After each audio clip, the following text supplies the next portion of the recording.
কিন্তু কুর্মীর নাম ধরে কুর্মীকে আদিবাসী ক্ষত্রিয় বললে এই লড়াইয়ের ময়দানে দেখা হবে। তো কিন্তু 17 সালে রেল আটকা যাইছিল, রেলে ঢুকতেই পারি নাই, তো 22 সালে 5 দিন আটকা রেখেছিল, ছিল না? আজকে এই ধরমপুর অঞ্চলে আবগা কুর্মী সেনা পরিচালিত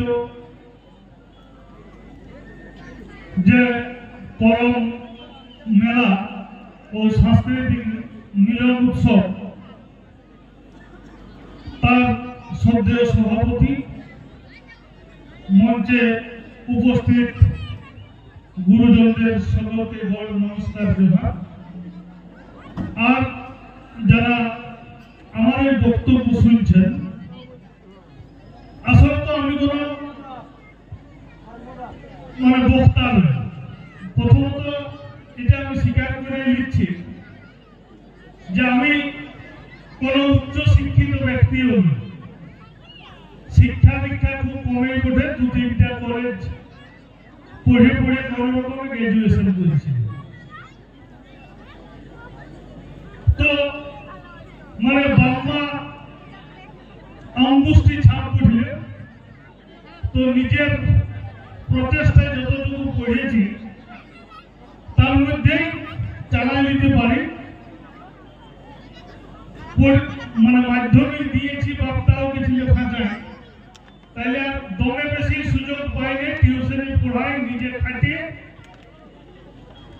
বিভিন্ন জায়গায় কাজ করে কোনো রকম টুকটাক করে পড়েছি। শেষ বেলায় নিজের জমি জায়গা বন্ধক দিয়ে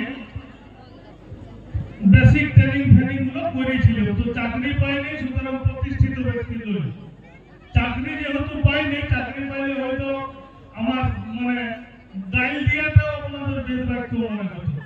তাই আমার জীবনের যে অভিজ্ঞতা, সেই অভিজ্ঞতার কিছু অংশ শেয়ার করার জন্য আপনাদের কাছে এসেছি। অভিজ্ঞতার কিছু অংশ আপনাদেরকে বলব, যেটা জীবনে এই সংস্কৃতির টানে, এই জাতীয় টানে আমি কিন্তু কখনো কোনো সাংগঠনিক বাধা নিষেধ মানিনি। আমি আদিবাসী কুর্মী সমাজের, যদিও আমাদের যে সামাজিক সংগঠন আছে, সেই সামাজিক সংগঠনে আমি একটা পদ হোল্ড করি। সেই বাধা অতিক্রম করেও আমি কিন্তু বিভিন্ন আন্দোলনও যাই আর বিভিন্ন সংগঠনের দ্বারা কর্মসূচিতেও যাই। তো আমার ভালো লাগে এই লালগড় কেন্দ্রিক যে আবগা কুর্মী সেনা যেটা আছে, আমাদের যে কুর্মী আন্দোলন চলছে, সেখানে নেগ নীতিটা, নেগাটারটা প্রতিষ্ঠা করার জন্য বুড়া লোকেরা অংশগ্রহণ করে বেশিরভাগ জায়গায়। কিন্তু এই লালগড় কেন্দ্রিক যেটা হয়, সেটাই যুবরা আমাদের এই ন্যাগ নীতিকে প্রতিষ্ঠার জন্য যে উৎসাহটা দেখায়, যে নিরলস প্রচেষ্টা চালায়, সেই প্রচেষ্টাটাকে আমি সাধুবাদ এবং ধন্যবাদ জানাতেই আমি কষ্ট করে আসছি। আমার ঘুর পথে 90 কিলোমিটার রাস্তা আসছি। তো ঘটনাটা হচ্ছে, আমি করমটা কি, কেন আমরা করেছি, এইটা আজকে আমাদের কোনো করম নাই। আমাদের যেটা হয় সেটা হচ্ছে 17 সেপ্টেম্বর। বছরের পর বছর, যুগ যুগ ধরে আমাদের এই 581তে আমাদের যে করমটা হয়, সেইটা হচ্ছে আমাদের ন্যায় নীতি মানে হয়। আমাদের ছেলে মেয়েরা যেটা উপাস করে ওইদিকে কিন্তু শুধু মেয়েরা করে, এইদিকে কি ছেলেরাও করে না, বাচ্চা ছেলেরা। আমাদের বাঁকুড়ার থেকে এই দিকটা যখন আসি, আমাদের ছেলে মেয়েরা সবাই করে। তাই তো আমি নিজেও 5-7 বছর উপাস দিয়ে করম করেছি। তো এই করমটার সাথে আমি এখানে দেখলেও যে আমাদের যে যাওয়া দিয়েছে, এটা আমাদের একটা প্রদর্শন। এটা কিন্তু আমাদের নিয়ম কানুন অনেক ক্ষেত্রে মানা হয় না। যেমন আমরা প্রকৃতি কেন্দ্রিক, এবং আমাদের যারা ডিপেন্ডেন্ট কিছু কাস্ট আছে, তাদেরও রুজি রোজগারের জন্য আমরা ডালা টুপাটাই ব্যবহার করি। ডালা এবং টুপা এই জাতীয়গুলো ব্যবহার করি। এই মানে কি বলবো, কারখানায় তৈরি জিনিসের উপরে আমরা এটা ব্যবহার করি। তো এখানে তিনটা আমার চোখে পড়েছিল যে তিনটা জিনিস আছে। এটা একটার মধ্যে বিভিন্নতা আছে, বিভিন্নতা আছে। এইটাকে আমরা প্রথম চুজ করেছি, কিন্তু এই সমস্ত পদ্ধতি মানিয়ে করেছি। আমাদের এই শুধু ধান দিয়ে বা ধান দিয়ে কখনো যাওয়া আমাদের কেউ করে না, জীবনে কোনোদিন দেখিনি। এটা আমরা পান্নার সময় ব্যবহার করি, দেখিনি। এটা জীবনের অভিজ্ঞতা থেকে বলছি। তো এই বিভিন্ন দানা শস্য বিশেষ করে আমাদের সেগুলোই আমরা ব্যবহার করি এইখানে। তো আমরা যেহেতু পূর্বী জাত, এই জাতটা হচ্ছে আমরা কৃষির ধারক এবং বাহক এবং এর জন্মদাতা বা দাত্রীও বলি। এই চাষটা আমরা স্থায়ীভাবে শিখাইছি, কারণ এই চাষের সাথে যে সমস্ত জিনিসগুলো আছে, হাল থেকে শুরু করে গরুর গাড়ি থেকে শুরু করে যত যা আছে, এর সমস্ত কিছুর যে অংশ পার্টস, এই পার্টসের নাম কিন্তু অন্য কোনো ভাষায় নাই, কোনো ভাষায় নাই। যেমন সাইকেল যারা আবিষ্কার করেছিল, তো সাইকেলের কোনো অংশ আপনি কিন্তু অন্য কোনো ভাষায় দেখাতে পারবেন না। ওটা ব্রিটিশরা আবিষ্কার করেছিল, তার জন্য সমস্ত নামগুলো ব্রিটিশদের। হ্যান্ডেল সেটা বাংলায় নাই, হিন্দিও নাই। সিট আছে কি, প্যাটেল আছে, কোনোটাই নাই। তাহলে যারা আবিষ্কার করেছিল তারাই নামকরণ করেছে তাদের। তেমনি আমাদের ওই হালের যে সমস্ত অংশগুলো আছে সেগুলোর নামকরণ, বা গরু গাড়ির যে অংশগুলো আছে সেগুলোর নামকরণ কিন্তু আমাদের সমস্ত পরিবারই আছে। অন্য কোনো একটা মানে শব্দ আপনি পাবেন না। এই আমাদের যে জমি জায়গা আছে তার নামকরণ গুলো, যে বুহাল থেকে শুরু করে আয় উচ্চারণ করতে পারবে, বাংলায় লিখতে পারবে, গাড়ি বানানটা কি এখন ভদ্র হয়ে আল বলছে, কিন্তু আমরা তো আড়ি বলি, আড় নাকি। তো এই আড়ি বানানটা বাংলায় উচ্চারণ করতে পারবেন না। সারি সুবা বাংলা কোনো ডিকশনারি পাবে? সারি সুবা আমাদের যে গরু গাড়ি আছে, লিখিয়াতে তোলা পাবেন কি? পাবেন না। তাইলে এইটার যে অংশগুলো পার্টসগুলো আছে সেটা আমাদের কুড়মিয়ারি ভাষায়, তার কারণ কুড়মিরা এটা আবিষ্কার করেছে। তাহলে আমাদের এই চাষটা শিখাইছি আমরা যাযাবর নই, আমরা যাযাবর নই। যারা শিকারী তারা যাযাবর। আমরা হচ্ছে স্থায়ী অধিবাসী, প্রাচীনতম অধিবাসী। আমরা চাষটা মানুষকে শিখাইছি, সেখান থেকে মানুষ কিন্তু আমাদের থেকে ধার নিয়েছে। আমরা তাদের কাছে ধার নিইনি, আমাদের কাছে লোক ধার নিয়েছে। এই জিনিসটা বুঝতে হবে। তো এইটা কিভাবে আমাদের চাষটাকে বংশ পরম্পরায় সঠিকভাবে নিয়ে যেতে হবে, সেইটা আমরা কিন্তু প্রজন্মের পর প্রজন্ম এর মাধ্যমে আমরা শিক্ষা দিই। এবং এইটাকে সুস্থ রাখতে গেলে কি কি করণীয় সেটাও এটার মধ্যে আমরা শিক্ষা দিই। যে এইটা যদি নষ্ট হয়ে যাওয়া করে তখন আমরা হলুদ জল ছিটকাই, তাই না?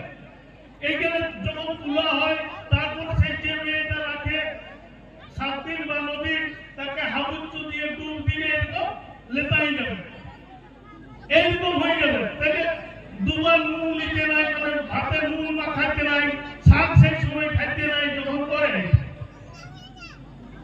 শুদ্ধতারে থাকে। এই শুদ্ধতাটা আমাদের পরবর্তী সময় পৌঁছানোর জন্য, বা ওই মেয়েদেরকে এখন বিভিন্ন নার্সিং কলেজ আছে হয়েছে, যে একটা মেয়ে কিভাবে সঠিকভাবে মা হতে পারবে, তার বাচ্চাকে লালন পালন করতে পারবে, এইটার প্রশিক্ষণ কিন্তু আমাদের এই যাওয়ার মাধ্যমে দেওয়া হয়ে থাকে।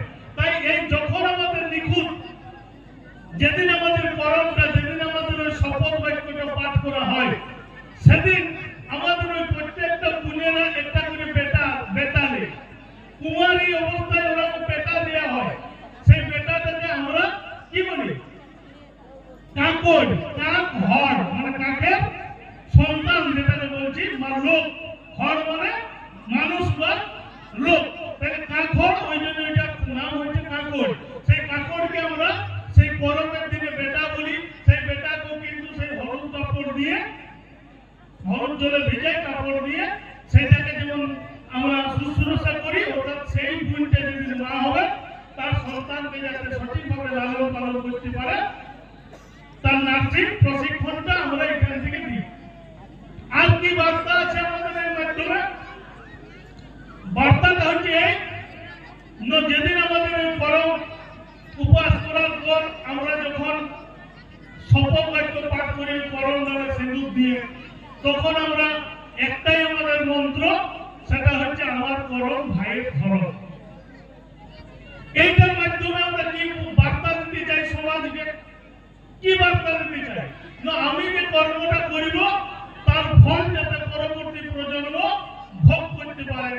অর্থাৎ আমি এমন কর্ম করিব যেমন এই পৃথিবীটা আগামী প্রজন্মের বাসযোগ্য হয়, তার জন্য আমরা সচেষ্ট হব। এইটাই আমাদের শপথ বাক্য, অন্য কোনো শপথ বাক্য বা মন্ত্র উচ্চারণ আমাদের করার প্রয়োজন হয় না।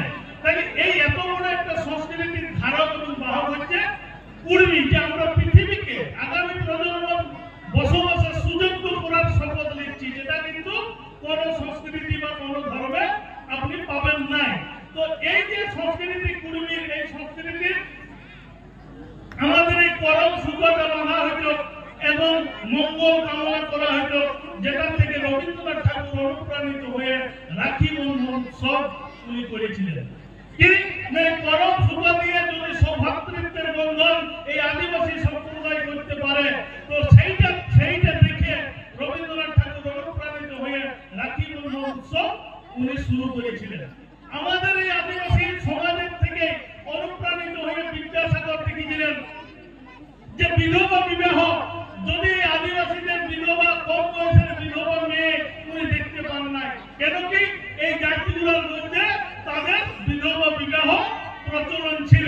আমাদের যাতে কখনো ওই যে কুলির পিতা কুলির দলে ফেলে দিলেন, বুড়ার দলে সবাই কবিতাটা পড়েছেন, সত্যি হবে কি? পড়েছেন না? সেইটাও কিন্তু আমাদের এইখান থেকে অনুপ্রাণিত হয়ে বঙ্কিমচন্দ্র চট্টোপাধ্যায় লর্ড বেন্টিং এর সহায়তায় উনি সতীদাহ রোধ করেছিলেন। তো আমাদের সমাজে কোনদিন সতীদাহ প্রথা ছিল না। অর্থাৎ স্বামী মারা গেছে, সেই জীবন্ত অবস্থায় তার স্ত্রীকে পুরাই মারার কোন অপশন আমাদের সমাজে ছিল না। আজ যারা নিজেরাকে বুদ্ধিমান জাতি বলে মনে করছে, যারাকে আর্য মনে করে, এই আর্যরা কিন্তু অনার্য থেকে ধার নিয়েছে তাদের সমাজকে শুধরানোর জন্য। আমরা কিন্তু ওদের কাছ থেকে ধার নিয়ে নেই। আমাদের এই সংস্কৃতিকে ধ্বংস করার বর্তমানে একটা অপচেষ্টা চলছে। আমাদের যেদিন যেদিন যে সমস্ত বড় বড় উৎসবগুলো আছে, সেই উৎসবগুলোকে একটা একটা করে ওই আর্য সংস্কৃতির ঠাকুর দেব দেবতার অনুপ্রবেশ ঘটানো হচ্ছে। আপনার যেদিন আছে সেদিনে মা কালীর যেটা আছে, সেই কালী কিন্তু কবে নিয়ে আসা হলো? যেদিন আমাদের বাংলা, ভাবুন, বাংলার সাথে ওকে লিঙ্ক করে দিলে দেওয়া হলো, কারণ আমাদের বাংলাকে ধ্বংস করতে হবে। সরস্বতী ঠাকুর কবে নিয়ে আসা হলো? সরস্বতী ঠাকুরটা যেদিন আমাদের পুঁথি পূজা ছিল। পুঁথি পূজাটা কি? যার কাছ থেকে আমরা বিদ্যা বুদ্ধি নিয়েছি, আমরা ওই মাটির মূর্তির কাছ থেকে বিদ্যা বুদ্ধি নিয়ে নেই, আমরা ওই বইটা পড়ে বিদ্যা বুদ্ধি নিয়েছি। তাই বইটাকে সম্মান জানানোর জন্য আমরা পুঁথি পূজা করতাম। সেই পুঁথি পূজার দিনে মা সরস্বতীর আগমন ঘটেছে। এইরকম বিভিন্ন পূজা পার্বণগুলো আমাদের যেদিন অষ্টমী, আজ যে আমরা অষ্টমীটা করে দিচ্ছি দুর্গাষ্টমী, সেই অষ্টমীটা আমাদের ছিল কিসের ছিল? আমার ঘরে যে মা লক্ষ্মীটা, যাকে আমি কন্যা হিসাবে পালন করলাম, যাকে আমি রোহণের দিনে বীজ কন্যা করলাম, সেই আমার বিটি হিসাবে লালিতা পালিত হয়ে যেদিন তার সন্তান সম্ভব হলো, অর্থাৎ দুর্গা পূজা যেটা বর্তমানে হয়, সেই অষ্টমীর দিনে আমরা সাধারণ ঘরের বিটিটাকে খাওয়াইতে যাই, তেমনি সেই সাধারণ দিতে যাইতাম আমরা আগে খেতে। কারণ সেদিন থেকে ওই ক্ষেতের যে ধানটা আছে হচ্ছে, সেদিন থেকে সে গর্ভাবস্থা ধারণ করছে, তার জন্য ওকে আমরা সেই দিন খাওয়াই দিয়েছিলাম। সেই দিন তার বদলে আনি করে এইখানে আমার যে কালচার, সেই কালচারটা যদি ধ্বংস করা যায়, তাহলে একটা জাতিকে সহজে ধ্বংস করা যাবে। একটা জাতিকে যদি ধ্বংস করতে হয়, তার একটা পরিবারকে যেমন ধ্বংস করতে হলে প্রথমে তার লাতিকে মারতে হয়, বুড়া দাদুকে মারে সেই পরিবারকে ধ্বংস করা যাবে না। তার জন্য এই যে এলাকার যে সংস্কৃতি, এলাকার সংস্কৃতিকে যদি না ধ্বংস করতে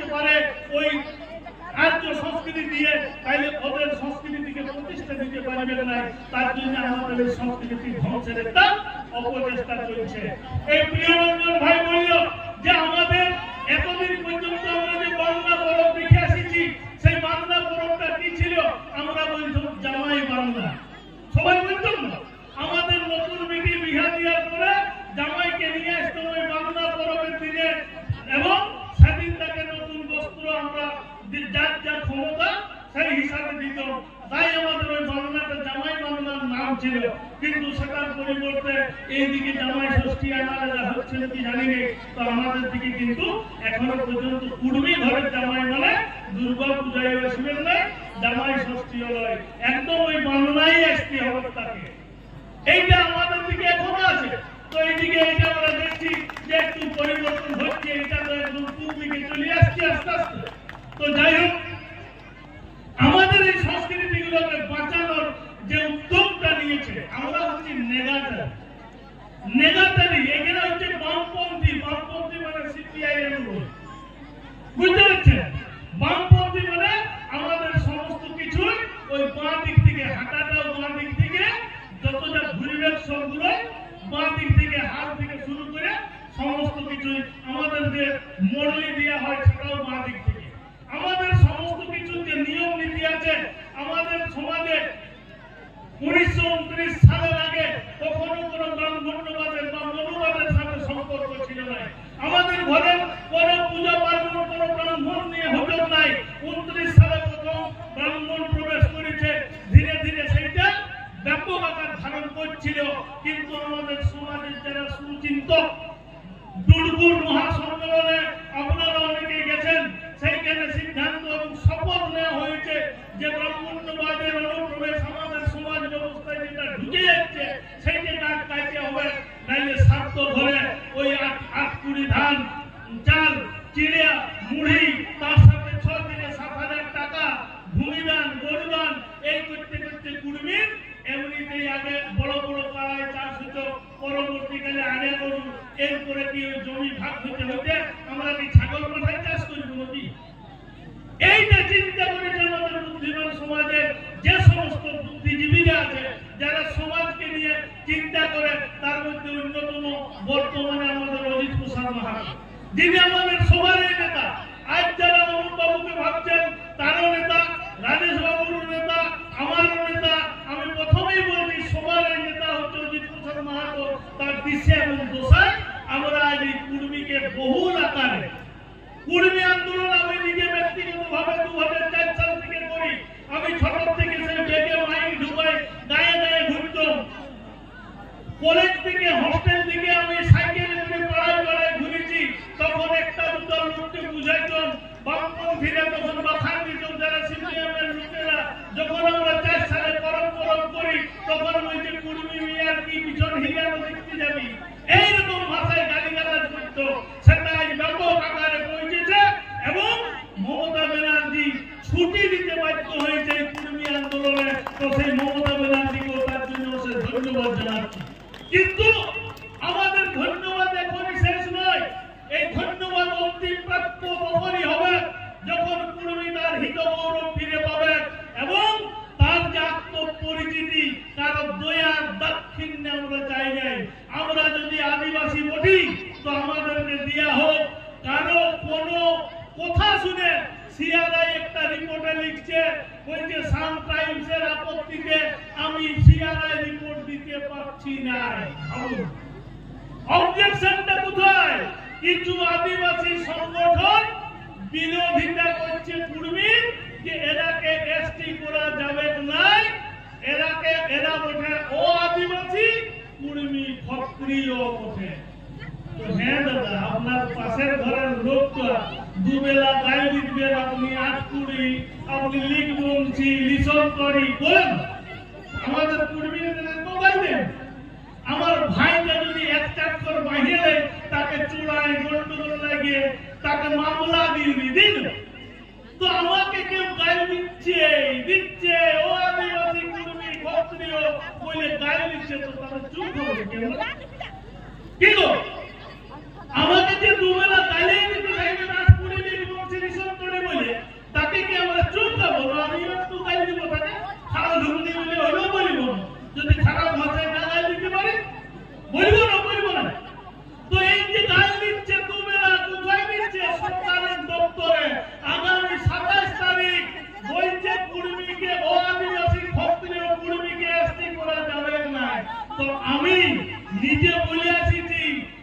কে বলেছি, ডিএম কে বলেছি, মুখ্যমন্ত্রীকে বলেছি যে ওরা লিস্টেড আদিবাসী সংগঠনের নেতারা ওরা আন্দোলন করতেই পারে, বিভিন্ন ইস্যুতে ওরা আন্দোলন করতেই পারে যে এই এসটি লিস্টে নামও ঢুকতে দিব নাই, ওরা করুক, আমাদের আপত্তি নাই, কিন্তু কুর্মীর নাম ধরে কুর্মীকে ও আদিবাসী ক্ষত্রিয় বললে এই লড়াইয়ের ময়দানে যেতে হবে।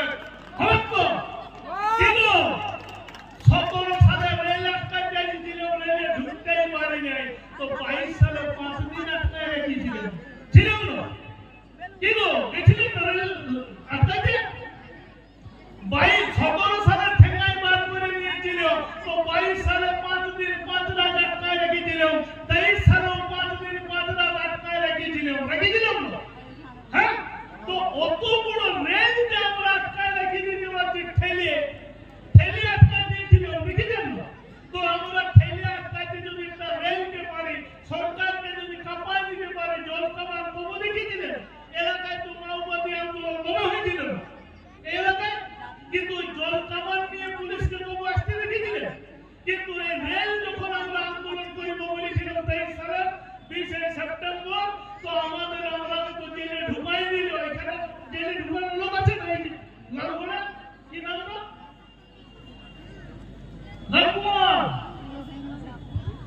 এই আমাদের এইখানে জেলে ঢুকাই রেখেছিল।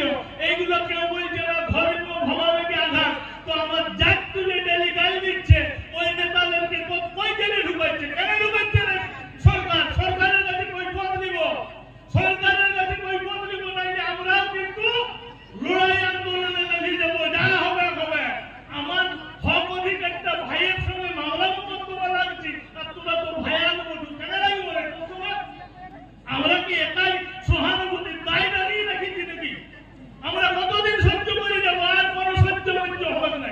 এরপর আমরা প্রতিবাদে নামবো, যা হবে হবে। কি হবে? এতদিন তো কুর্মী মরেছে, মাওবাদী আন্দোলনে কুর্মী মরেছে, সিপিএম আন্দোলনে কুর্মী মরেছে, কংগ্রেস আন্দোলনে কুর্মী মরেছে, ব্রিটিশের বিরুদ্ধে লড়াই করতে যায় রঘুনাথ মাহাতো, গোবিন্দচন্দ্র মাহাতোরা মরেছে। তো আমরা শুধু মরেই যাই? হ্যাঁ, শুধু মরিব না, একবার তোমার বুড়ার কাটারিকে বার করবো না? বার করবো না, করবো না? হ্যাঁ, নিজের জানার সময় গন্ডগোল লাগার সময় কাপড় বাঁধিয়ে দেখি লাগিয়ে লাগে না? মাথা কি রে লাগে তো লাগিব নয় বলে কি হবে? আমার ছাড়া আমার কুর্মী জাতির অধঃপতন জানেন না? 99% লোক কুর্মী ঘরের মাথা ওঠে না। হ্যাঁ, লক্ষ্মীর ভান্ডার 1000 টাকা পাচ্ছেন, আছে করে মরণটা ঠেঙ্গায় নিয়ে নিচ্ছে, দিবি মদ খাইতে তৈরি নিচ্ছে। তো আমার ছাগুলো কবে শিখবে? কবে শিখবে? তো কবে পড়বে? তার জন্য আমাদের এই ছাগুলো মাথা খাটান। আপনি আজ আছেন, কাল মরে যাবেন, কিন্তু আপনার শপথ নিয়ে এসেছেন যে আমি এই পৃথিবীকে আগামী প্রজন্মের বাসযোগ্য করে তুলিব। তো এই শিশুটার বাসযোগ্যর দায়িত্ব, শপথটা আপনি পরম স্থানে নিয়েছেন, সেই শপথটা আপনাকে পালন করতে হবে। যে এই শিশুগুলোকে 190 ভর্তি করিব, সরকারের টাকায় পড়িব। আমরা আমাদের বাপ্পা কারা কেউ চাকরি করে নাই বললাম, সবাই উড়ান ছাপ দিয়েছে, নিজের প্রচেষ্টায় শিখেছি। এই ছাগুলো নিজের প্রচেষ্টায় যদি শিখতে না পারে, তো এদেরকে সরকারকে দায়িত্ব নিতে হবে। পরশুদিন আমাদের গায়ের গল্প শুনুন। পরশুদিন ফরেস্ট ডিপার্টমেন্ট থেকে মাছ দিয়েছে, মাছ 30 কেজি মাছ। এই মাছটা বলছে ডোভায় ছাড়বে। তো আমি নিজে আমার বউ আর ওইটা সভাপতি বটে, আমার বউকে লাগলো 2000 টাকা, ওই 30 কেজি 2000 টাকা। আর আমাদের গায়ে যে SC ST গুলো আছে না, ওদের লাগলো 1000 টাকা। আমার বউ একটা স্প্রে মেশিন পাইল, স্প্রে মেশিন, আমার বউকে লাগলো 1400 টাকা, আর পাশের ঘরের বউটাকে লাগলো 700 টাকা। একটা ওই ফিটা পাইছে জল দেওয়ার ডেলিভারি পাইপ, আমার বউকে লাগলো 1000 টাকা, ওর বউকে লাগলো 500 টাকা। আপনি পান 1000 টাকা, ওর বউটা পাই 1200 টাকা। তো আপনি কি বলেন? কম ভোট দিয়েছেন? হ্যাঁ, কম ভোট দিয়েছেন। আর কেউ তো ওরা বলছে এরা রিজার্ভেশন চাইছে, বলছে না আমরা চাইনি রিজার্ভেশন। কে বলেছে রিজার্ভেশন দিতে হবে? কে বলেছে রিজার্ভেশন দিতে হবে? এই ধর্ম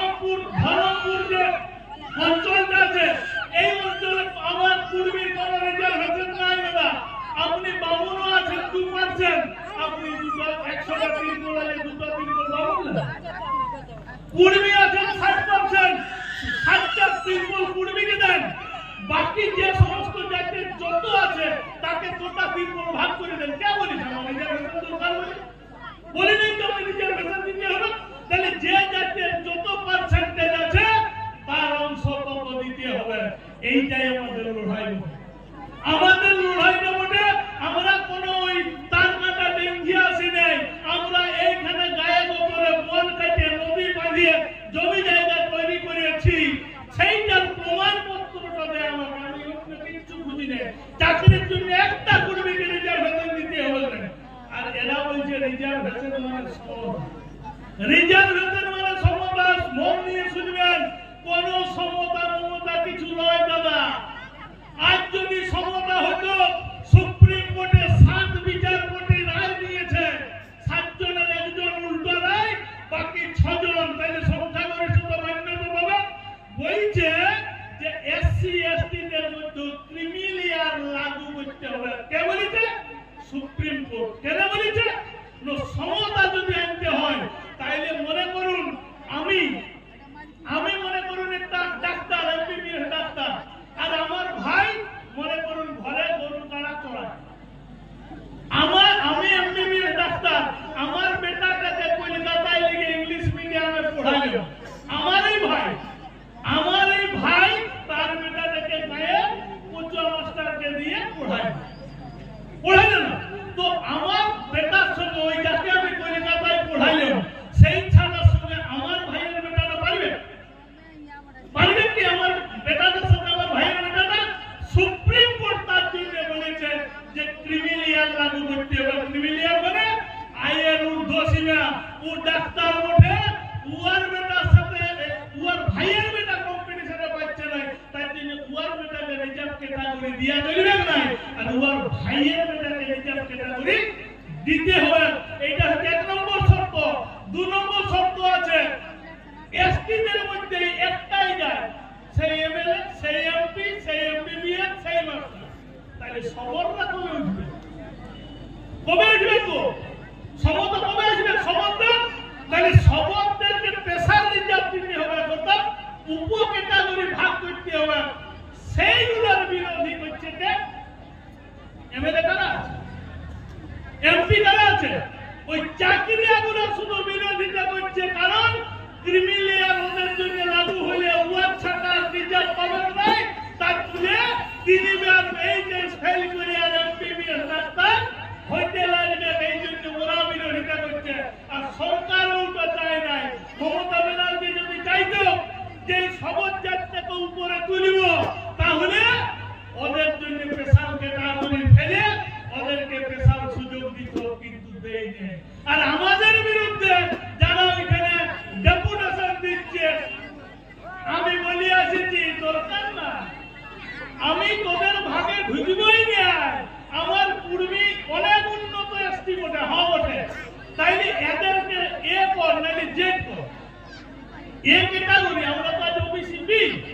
আমি বলছি হয় এ কর, তবে উন্নত, কিংবা সব থেকে বেশি উন্নত জেড ক্লাস কর। আমার পূর্বী কত আছে? 3% আছে ওয়েস্ট বেঙ্গল, বা 6% আছে। তাহলে ওয়েস্ট বেঙ্গলের যে চাকরি বাকরি হবে তার 3% বা 6%, যেটা পার্সেন্টেজ আছে মমতা ব্যানার্জি গুনে দেখুন কত পূর্বী আছে। আছেই তো আমার কাছে পুঁজি আছে। তো আমাদেরকে ওই 3% দেখ, আমি কারো ভাগে ঢুকবই নাই। জমিতে ভালো করে আনবে। এসটি যারা লিস্টেড এসটিরা ডেপুটেশন যাচ্ছেন দাদারা, আমি জানি আপনার ঘরের গায়ে ওই ইঁদুর তালার জন্য আপনি ভাবেন নাই। আপনার বেটা না কলিকাতায় ওই ঘরটা কিভাবে রং করতে পারবেন, নাইলে তো আপনি ক্রিমিলিয়ারের পক্ষে কথা বলছেন। কেন আপনি পক্ষে বলছেন যে ক্রিমিলিয়ার লাগু করতে দিব না? অর্থাৎ ওরা নিজের জাতের উন্নয়ন চায় না, নিজের জাতির উন্নয়ন চায় না। ওয়ার বেটার পদটাকে সুরক্ষিত করতে, রিজার্ভেশন ক্যাটাগরিটা ভোগ করতে ওরা ক্রিমিলিয়ারের বিরোধিতা করবে বলে শুনছি। এখনো সাহস পায় না, কারণ সরকার এখনো সিদ্ধান্তটা নেয় নাই। আর আমাদের কুড়মির বিষয়টা আবার বলছি, মন দিয়ে শুনুন। কুড়মির বিষয়টা আটকায় রেখেছে এই মমতা ব্যানার্জি সরকার, আটকায় রেখেছে পশ্চিমবঙ্গ সরকার। 17 সাল থেকে ফার্দার কমেন্ট জাস্টিফিকেশন আজ পর্যন্ত পাঠায় নাই, আজ পর্যন্ত পাঠায় নাই। কখনো বলছে সিআরআই এর লোকগুলো দিচ্ছে না, আর সিআরআই বলছে কিছু কমিউনিটির লোক ডেপুটেশন দিয়েছে তার জন্য দিচ্ছে না। তো হে গো আমার হক অধিকার, আমার হক অধিকারটা কেউ বিরোধিতা করলে আটকে যাবে, আটকে যাবে। কারণ বিরোধিতায় আজকে ডিভিসির জলটা না ছাড়লে ড্যামটা ভাঙে যাবে।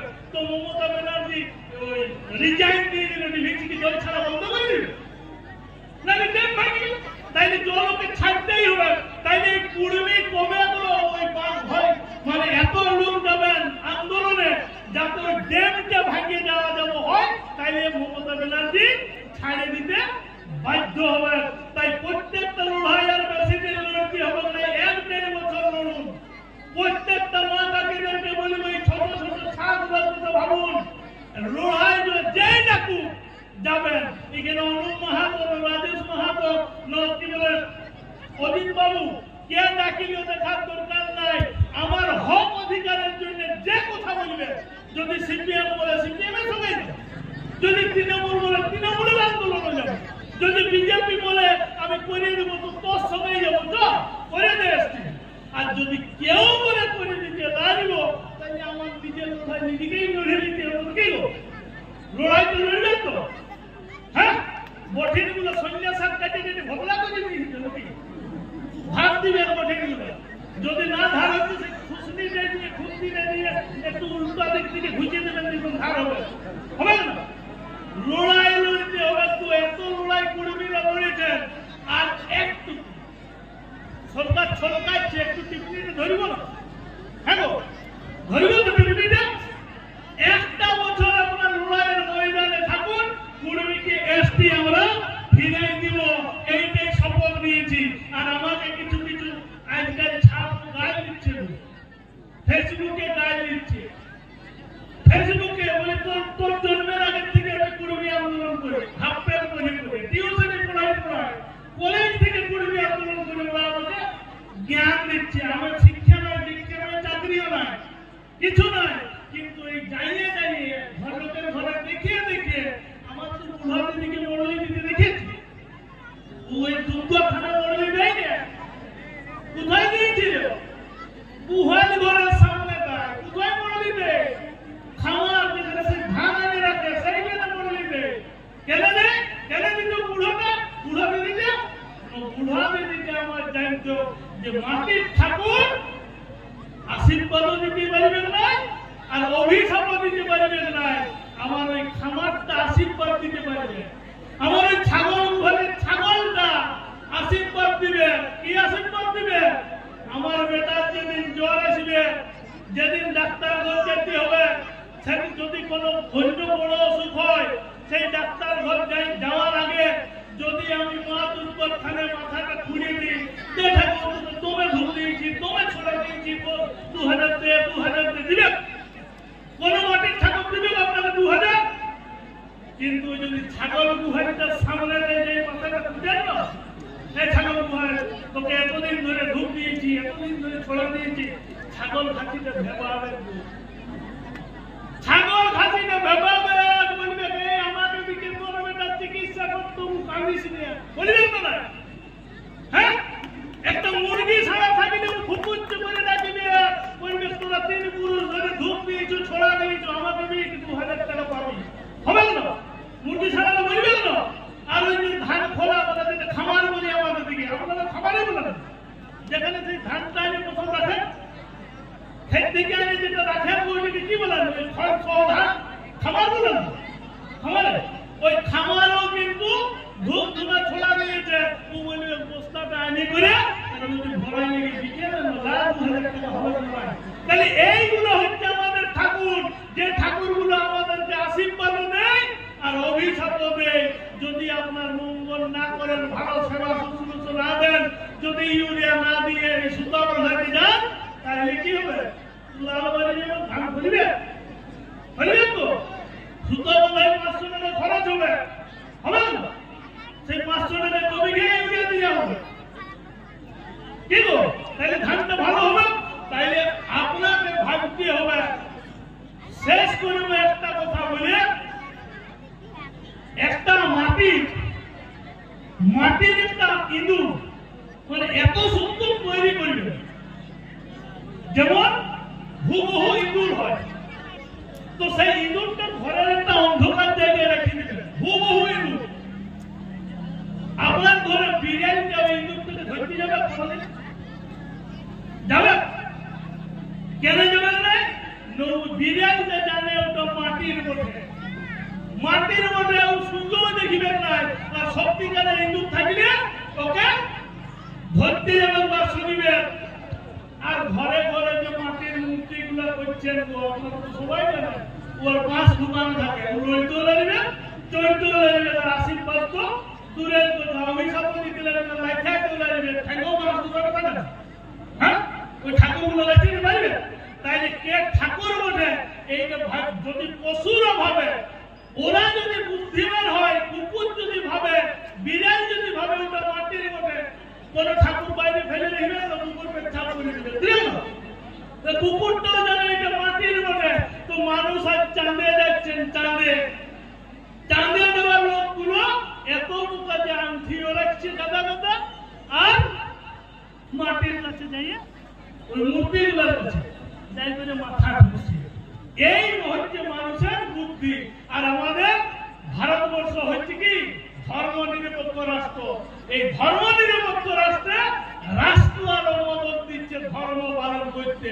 ওদের গুলোর বেলায় ঠিক আছে, আর আমরা যখন ভূত প্রেত মানি, তোদের ঠাকুর যদি থাকে, আমাদের ভূত প্রেত আছে, তাহলে আমাদের বেলায় বলছে ভূত মাইলে জেলে ঢুকাবো, আর তোদের ঠাকুর গুলোর বেলায় ঠাকুর বলে না, হ্যাঁ, ওই জেলের প্রাণ ঢুকে 80,000 দিচ্ছে। তাইলে ভাবতে হবে ওদের মদতে ওদের কালচারকে বাঁচাচ্ছে, আর আমার কালচারকে ধ্বংস করছে। নিজের কালচার নিজে বাঁচান, নিজের সমাজ বাঁচবে, নিজের সংস্কৃতি বাঁচবে, নিজের ছাপও বাঁচবে। এই আবেদন, এই নিবেদন রেখে সবাইকে গড় নমস্কার জোহার জানিয়ে আমার বক্তব্য শেষ করছি।